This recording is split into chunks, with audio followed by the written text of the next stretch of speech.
shoot it out of the bottle. Yes, I will do this. Yeah, same. It's sketchy technically, but like whatever.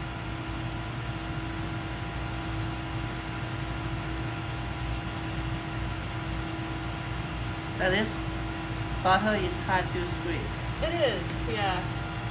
I actually swapped it out with the other one because the other one was getting hard to squeeze. So they're taking turns.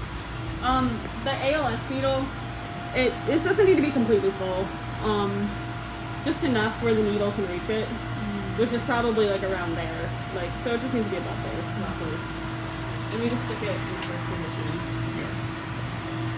Other things to check on that we went over. So we need our rinse vials. For this project, we rinse with hexanes, so we'll need to fill them up. This is the minimum solvent level. We want to like fill it roughly to the top. So I'll let you do that.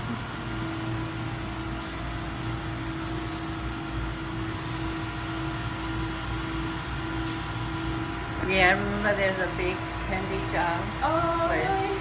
the box of caps. See, this was the box of caps that I was using, and then I finished it. Oh, I see. Yeah. So now it's It's just, about about 3. some of the caps we found them in Cliff Lab. These ones Maria just bought. Oh, this So is too small. Yeah, exactly. It's only like a pack of 100. DVC uses so many lids that like I want the $1,000, but Yeah, I think so. like $700.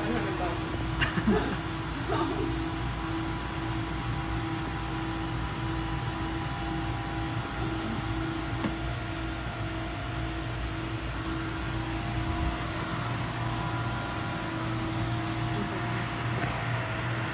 It'll mostly, so it's gonna just use this one until it's below the minimum level.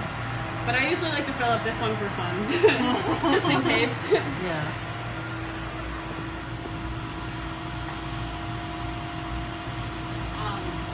Sometimes contamination will build up in these vials, and so you'll have to clean them every now and then. But not too bad. I haven't cleaned them anytime. I had to get new ones because I kept getting I had a lot of stylozane. Yeah. Many solids on the bottom. It was everywhere. Yeah, the septa. It was a nightmare. I had to change out the needle because it got stuck in the needle. It was so bad.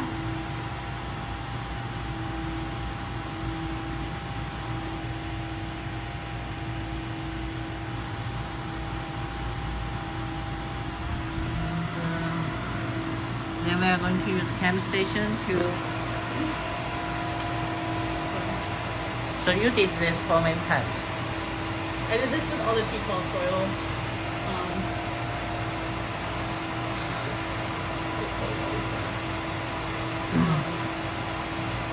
So you can see like everything in 2022, which goes all the way down to here. That was all run by me. Oh, so you I've did used a this lot. instrument a lot. Yeah, it had a lot of problems, I see. unfortunately, but it's good now. Okay, so You, the instrument is prepped. We have our solvent, our rinse bottles are full. Or another good thing to check is our waste vials.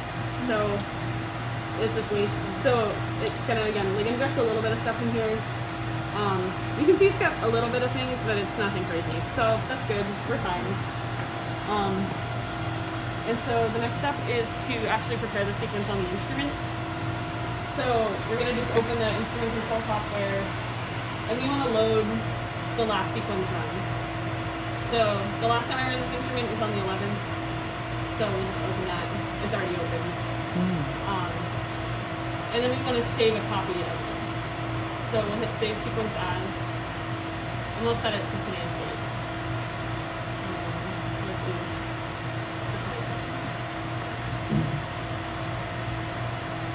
Just so that we don't override the other thing.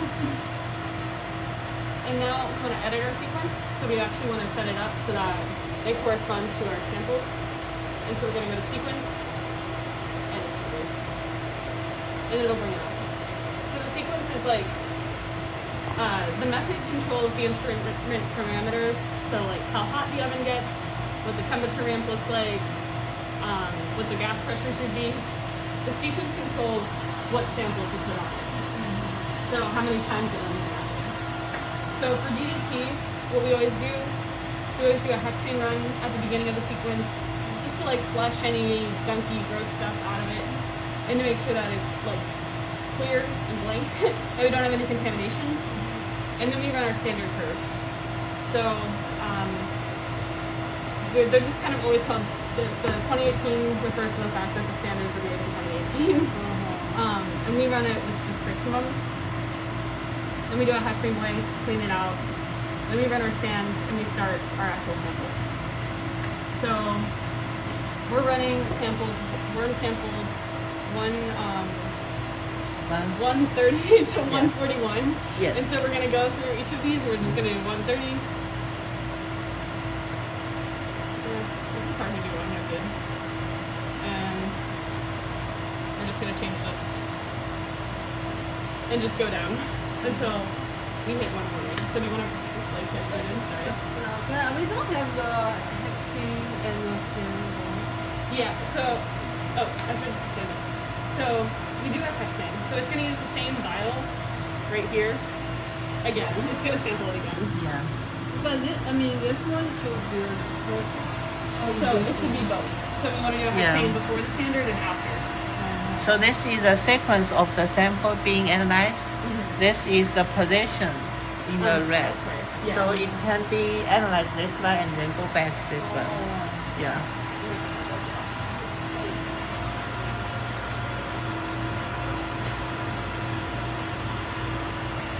I think it has like the auto. I think I've never tried it with the warp sample. I mean, usually I just load an old sample and take a shortcut, but I see. it does do that on the date file and the date path.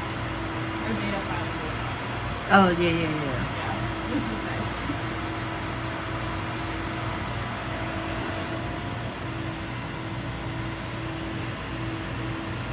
Do you want to analyze some other samples? I wouldn't run more than just that in a 24-hour period. I see. Because this will still probably finish at like 8. 10 a.m. tomorrow. Yeah. Oh yeah. Because it takes 35 minutes per sample. And then there's also a cooling down period, so it's probably closer to 40. Yeah. Yeah.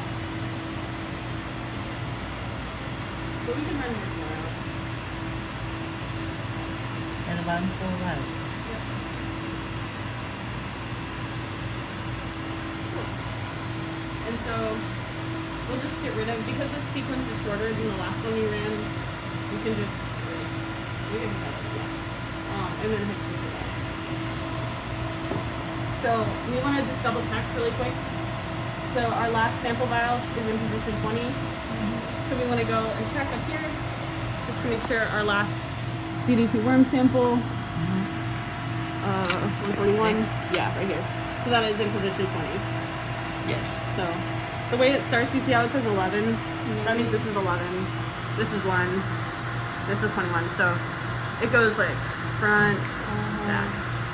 So we're good. That's a good sign. So then after that we have our spike. We want to check whatever spike number this is. I think it's 7. Yeah. So we want to change this to spike 7. And we want to change this to position 21. So the sand blank one is number 7. Oh. Let me see. Wait, is stand length before? It's number 8. This is number 8. Is that SB1 or SB2? Yeah. SB1. Okay. Yep, so that's correct. And you want to check spike. Last one spike is 21. Yep. And then we want to do sand number 2. So that's our second sand vial, which is, it's right there. And then that's in position 22. And then after that, we usually run 2 standards again, just to make sure that the instrument's still running okay. This is just kind of like an instrument check. What's interesting is with the soils, the concentrations of these will get all messed up. With the worms, it's pretty reliable. We usually, Becca and I have been running standards 2 and 5. I think River and Taylor were running 4 and 5. Yeah. It doesn't really matter. Right. I like 2 and 5 better. I don't know why. I think so we're gonna just keep it like that. Yeah. The other thing we want to do is we want to create a new folder for all of these samples to be stored in. So we'll hit the little dot dot dot, and it'll take you to like a browsing page. The way we organize the data is by year, just to keep everything a little more straightforward. So you can see like these are all the things I've run in 2022. So we want to make a new folder with today's date. So we'll just click on this and hit make new folder. A big thing when organizing these is you always want to put the year first, and then the month, and then the day, so that way they show up chronologically. Yeah. Yeah. And it makes finding things a little easier. Sometimes. And so we'll just okay. And then we're good. But now we want that same folder for all of the samples, and so we can just right click and then do fill down. See, makes it a little faster. But then also we want the data file name to be updated, so we're going to go through the same thing. We're going to just change this date to the 27th. And then we're going to do the same thing again. We're going to right click, but this time we're going to fill increment. Yeah. And so it'll just change the numbers. Yep. If you were changing anything massively, you would also maybe want to check that the type is accurate, that like your calibrators are calibrators, that your samples are samples. I don't know if it actually changes anything in the software, but it's just there for fun. I don't know. Yeah. So, But sometimes we make this, although they are standard, we make them as sample. yeah. Oh yeah. I don't know if it actually changes anything in the way Yeah. the instrument runs it, but just for fun. Right. And so we'll hit OK, and then we'll want to go back and we're going to save it again. So after that, now that we know that our vials are good, our sequence is updated, we're ready to run it. So the instrument will tell you if it's ready to run when all of these things are green. You'll see in the run status, it'll say idle, instrument status ready. That means it is good to go, nothing is malfunctioning. Something would be yellow or red if things weren't working correctly. And so when we're ready to go, we just go back to sequence. There's a little running guy. I think it's cute. And we're just going to click it, run sequence. It's like exit. Yeah. Yeah. It'll bring up this little menu with just like some metadata. Some people don't change this. I don't know. I like to change it. So we are running 130 to 1.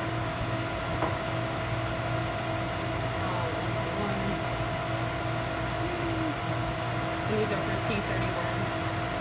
We're going to change that. And then we want to make sure that just the data file directory is accurate. So we'll go to the file we made for today. Again, like this won't, so if I hit OK right now, you'll see the sequence didn't run. Nothing happens. You actually have to, I'm going to save it really quick again. To actually get it to start, you have to run sequence. Yeah. That's just one thing to remember. Hit the big button, not OK. And so you hit run, and you can see it's now running. Yeah. So it's now telling the instrument what to do. It's downloading all that information. And we'll see that it's starting to prepare itself.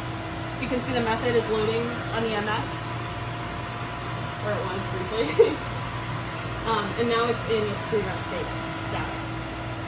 So you watch the little auto sampler move. I think it's adorable. Yeah. It's so cute. Cute. Yeah. And so you just want to like double check that everything's moving properly. Yeah. So my favorite is that part of the auto sampler. You'll see it in a minute. It's really cute. So right now it's just going through and it's just washing the needle out.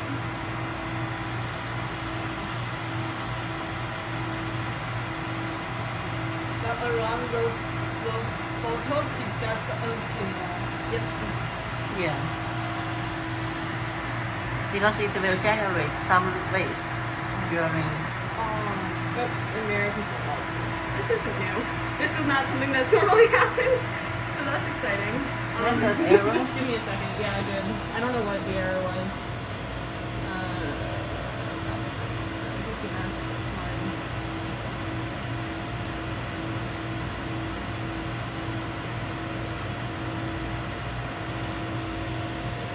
I don't know. I forget where the logbook is with all the errors. I think it's no. Would it be in here?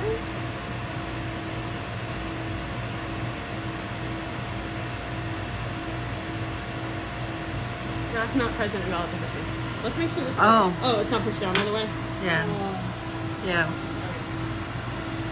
Try again. So This is on the right surface or error? yeah, so that was an instrument error. It didn't tell me, it should tell me, but it said consult logbook. So I went through the data and eventually found the folder that we just made. Oh. And then it'll have like a few little like text files that say log. And that's where you can open it up and see what it's talking about. Yeah, they should put this inside. Put it inside? Yeah, like it. Okay. It has a, I don't Oh, a know. little light on it? Yeah. I had never moved the scrap before, so I didn't know. So that's my bad. I'm gonna delete this folder. You see it made this folder? Well, I'm gonna delete it because otherwise it's gonna have a conniption. Oh. So you deleted just the new one? Yeah, I deleted the folder it just made. So we'll try again. I think it'll cooperate with me this time. This time should be good. I mean, this time should be good. Yeah, it should be good. I'm just gonna make sure it's not gonna yell at me for overriding it. It will do that sometimes.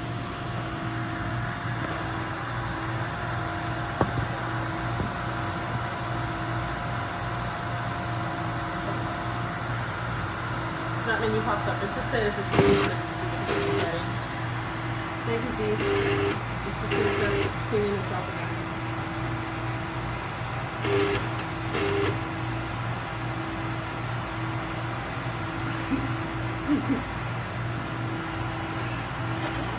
Yeah, it's so cute. Yeah. It's little fingers.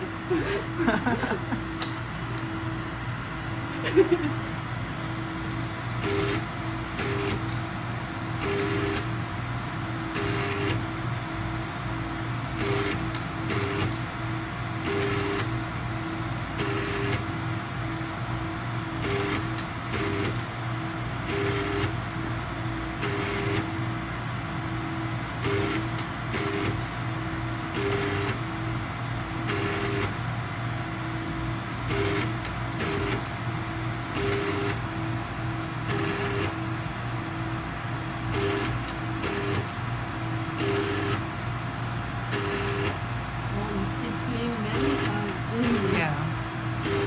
So that's part of the method. That's one of those things you can change. But we were like, this is typically.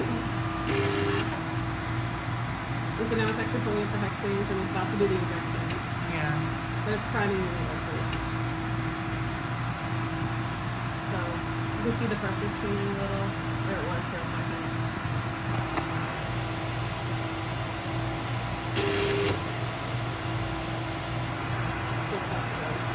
Yeah. Yes, it means it gets into the TC.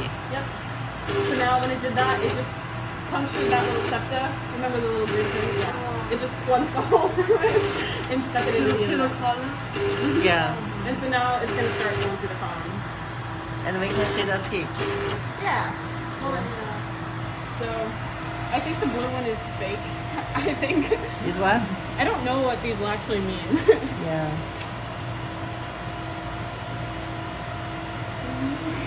Let's move on back. Yeah. Yeah. And it'll probably just hang out in that position for a little while. And then Yeah. eventually it'll go. So this is called the solvent delay. So you can just ignore this, like don't touch it at all. Or you can hit no if you want. I actually don't remember what it does, but it's just to protect the filament in the mass spec. So